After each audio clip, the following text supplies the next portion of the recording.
Okay? Nandito ako ngayon sa Sonata Townhouse Unit ng Symphony Homes. So ito, we can consider it itong isang hilera na to na isang block. Okay? So karamihan sa mga block ng Symphony Homes po ay tig-6, tig-5. Yan.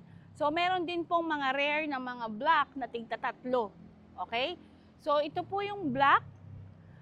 Una po is the N unit. Yan. N unit po yan. Okay. So pwede po dyan, 2 sasakyan. Okay. So the next po, ito pong mga nandito sa gitna. So 3 inner unit po yan. So ito po yung, ang lot area naman, yung N unit nasa 95. Nag-start po siya ng 95 square meter. Tapos dito po sa mga inner unit, yan, ang lot area po nila is 54 to 60 square meter. 3 po sila. 1, 2, and 3. Okay? And then, yung pinakahuli po is the corner unit. Kasi nasa corner siya, paliko. Okay? Paliko ka ng alam niyo yung pag umili ko yung mga sasakyan, yan, unang nakikita yung bahay niyo ito. So, ito po yung corner unit. So, ang maganda po sa pagkakagawa ng Symphony Homes, baka naiisip nyo yung susunod na block nakadikit sa kabilang block. So, pag pinakita ko sa inyo yung floor plan, yung site development plan, yung susunod na block, may bakante pong lot. Okay? Vacant lang po yan. In the future, wala pong gagalaw niyan. Okay?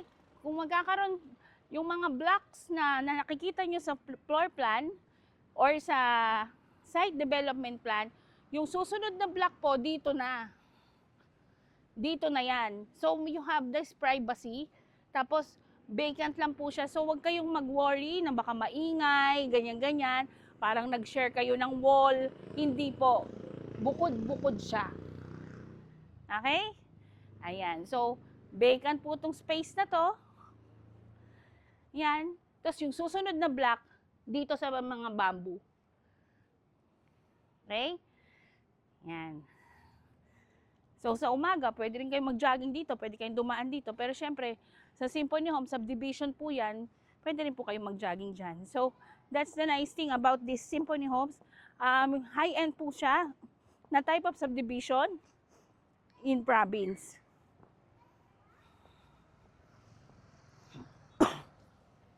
Okay? So, maganda na rin po dito sa Symphony Homes is hindi lang po siya for personal use. Pwede nyo rin po siyang magamit as your vacation home, pang-business, kasi this is a good choice if you are planning to have an Airbnb. Kasi malapit po tayo sa Clark International Airport. So, yan din po yung mga main reasons ng ibang nag-i-invest dito sa Symphony Homes. Kasi malaki po ang market niya. Kasi pwede po siyang maging, kumbaga, Airbnb since accessible po siya sa Clark International Airport. Okay? So, for complete details at para ma-assist ko kayo ng maayos in purchasing the Symphony Homes, you can just message me in my Facebook at sa WhatsApp. So, i-scan nyo lang po itong mga QR code ko para diretso na po kayo na message ako. Okay? Thank you po for watching my video here in Pampanga, Mabalacat City, and hoping to assist you in your future home here in Symphony Homes by SMDC.